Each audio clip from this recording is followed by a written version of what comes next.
Brittany Patterson is on with us now, and also her attorney. Wanted to make sure that she wasn't saying anything that is going to cost her in court. David DeLucas is with the Parents USA. He's an executive director and general counsel. Brittany, tell this audience your story. What happened to you? So basically, I have two kids that homeschool and two kids that go to public school. And anytime I leave the house to run an errand or, take somebody to an appointment, the homeschool kids always get the choice to stay or go. So on this particular day, I had to take my older son to an appointment. And so I had to pick him up at school and then take him. And I thought that both of my homeschool kids were going to come, but when I went back in to holler for them, Soren didn't answer. I waited a minute, hollered again, didn't answer. So I figured he just didn't want to come. And, he was somewhere out on the property or somewhere in the house where he couldn't hear me or something like that. So I just went ahead and left and went and picked up my son, took him to the doctor. And while we were at the doctor, I got a call from a sheriff's deputy saying that she had found Soren less than a mile from our house in our little tiny town of Mineral Bluff. How many? What's the population of that town? So I don't know exactly, but it's like 350, I think, 370, something like that. 370 people? Yes.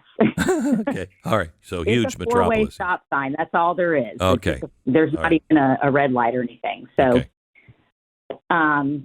So anyway, she started asking me questions. If I knew he was there, of course I said no, because I didn't. And, she seemed very concerned that something terrible was going to happen to him. I was not concerned. So basically, she ended up putting her in her car and bringing him back to my house. And my dad, just for some background, my dad lives in our basement apartment, and he's pretty much here all the time because he has a physical disability, so he can't drive. Okay.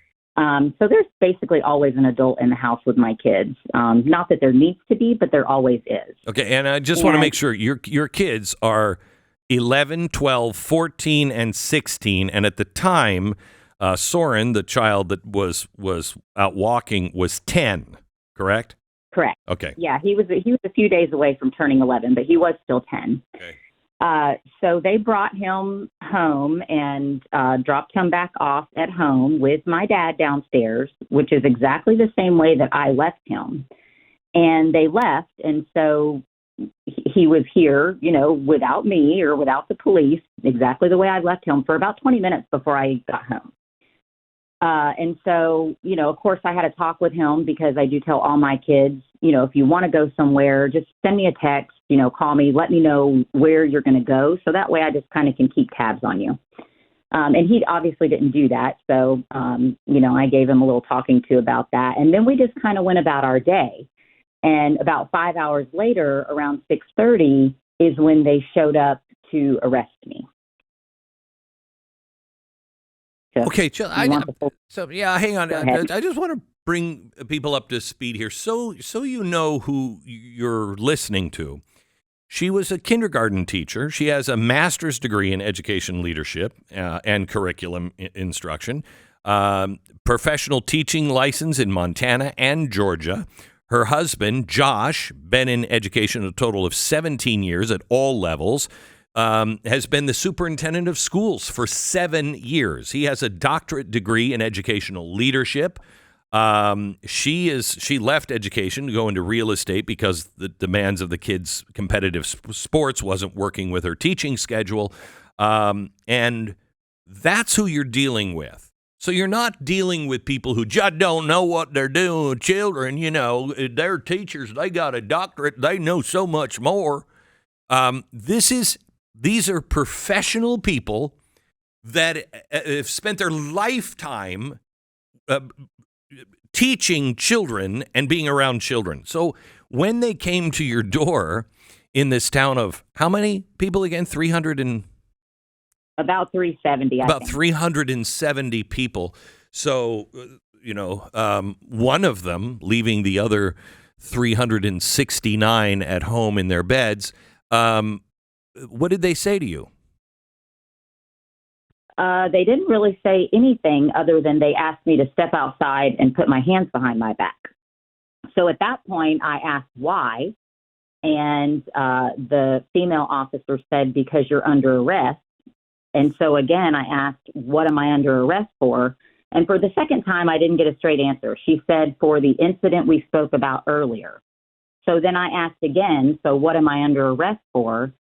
And she said, or reckless endangerment. I'm sorry, it was reckless endangerment, which my attorney has told me is not even a statute that exists in Georgia. It could have just been her misspeaking. But the point is that, and at that point I was going to ask, what was reckless, what led to this. And I was going to ask for a warrant, but they basically, forced me to turn around, put my hands behind my back, and told me they weren't going to answer any more of my questions. Oh, okay. That sounds like the Soviet Union. So when I went to jail, yes, go ahead, David.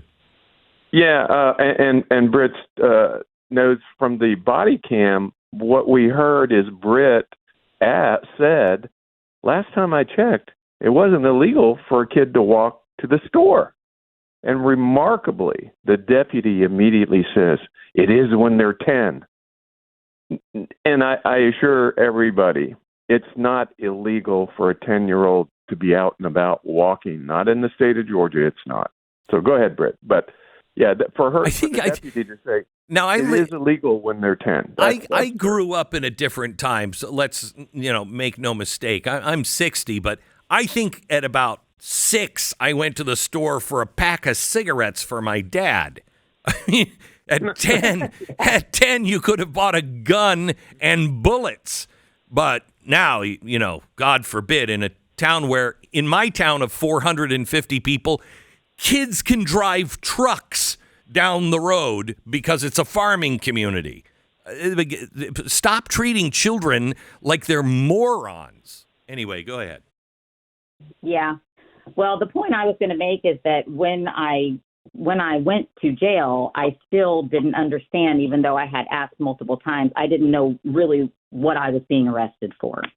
I didn't find that out until I got to jail, had already been stripped down and changed and fingerprinted and body scanned and all that stuff. And then they hand me the arrest warrant. So at that point, I was able to read it and understand, what they thought was the justification for arresting me.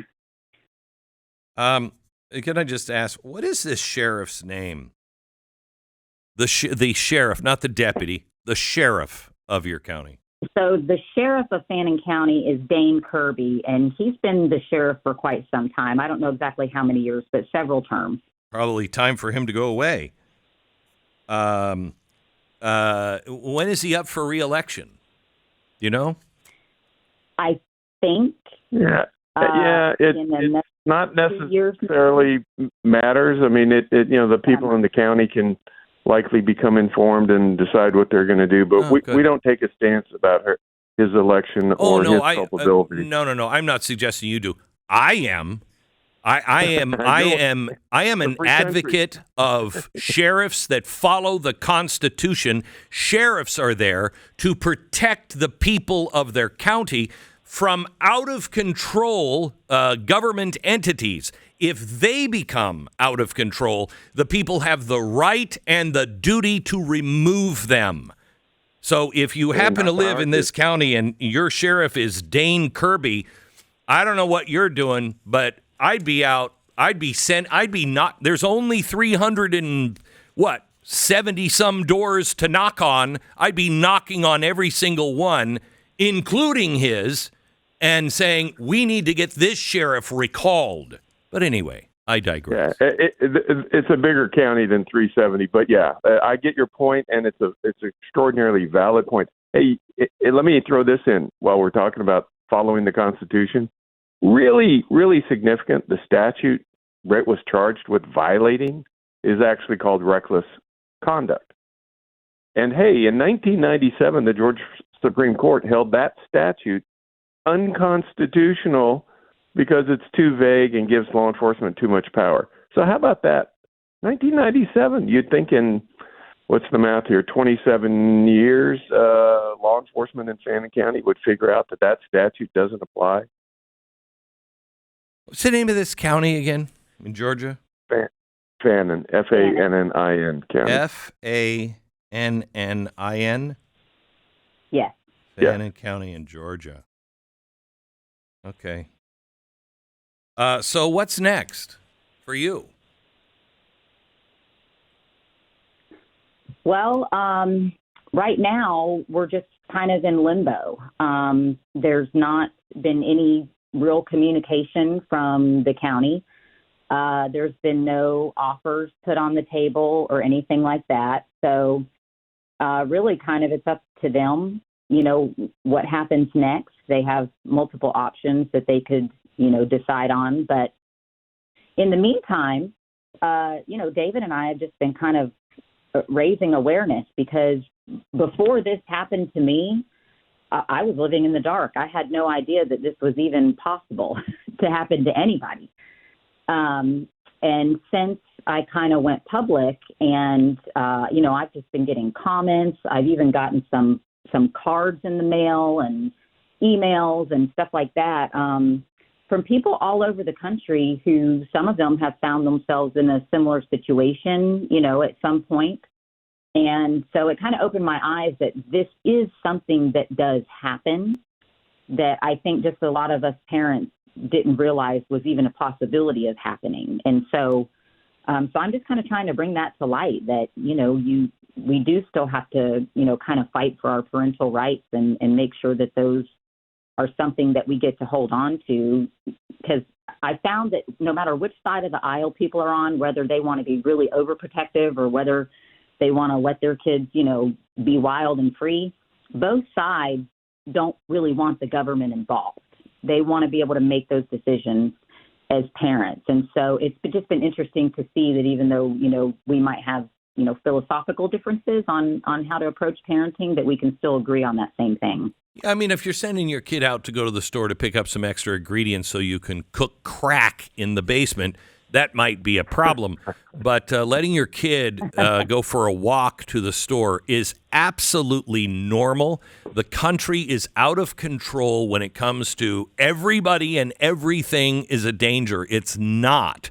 We're creating a society where kids are still kids when they're 30 years old and they don't know what to do.